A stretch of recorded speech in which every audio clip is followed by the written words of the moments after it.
são exemplos de fatos jurídicos stricto sensu. A declaração, testamento, a residência.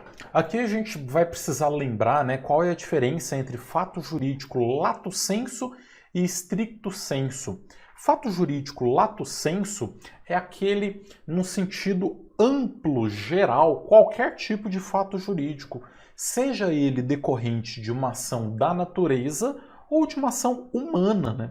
Se tem uma pessoa que fez determinada intervenção para que algo ocorra e que isso seja considerado um fato jurídico, estamos diante de um fato jurídico lato sensu, em sentido amplo.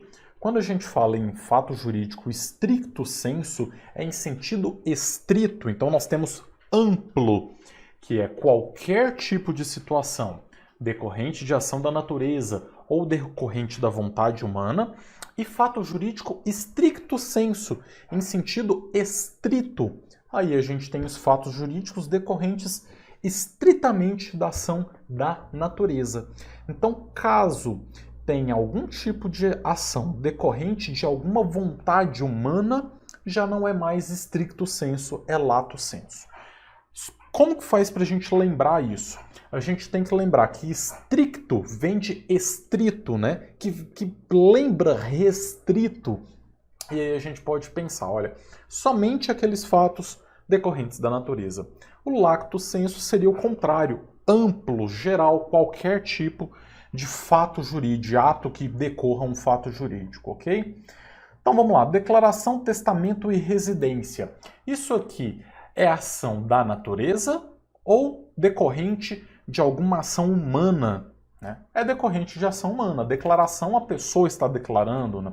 O testamento, uma pessoa está fazendo um testamento. A residência, a pessoa escolheu morar em determinado local. Alternativa B. O contrato, o testamento, a aluvião. Nossa, que palavrinha difícil é essa, aluvião. Vamos lá, o contrato ele é decorrente da ação humana. O humano ele decide fazer um contrato. O testamento é a mesma coisa, ele decide fazer um testamento. O que é a aluvião? Aluvião é uma das formas da aquisição da propriedade. Então, quando nós temos terras às margens de algum rio, e esse rio ele diminui, ele começa a secar, isso significa que a terra, a propriedade vai aumentar. Basicamente essa é a aluvião, né? Então, quando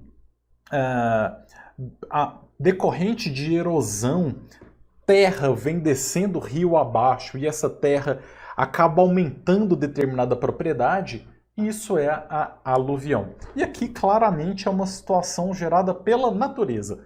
Então, especificamente a aluvião seria sim um fato jurídico stricto sensu, decorrente da natureza, mas a alternativa fica incorreta por conta do contrato e do testamento, que são fatos jurídicos em sentido amplo, né?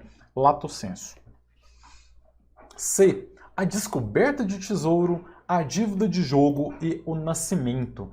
É a mesma coisa, descoberta de tesouro e dívida de jogo, atos, lato sensu. Já o nascimento, ok, é um fator da natureza, daria para ser considerado uma situação, um fato jurídico stricto sensu.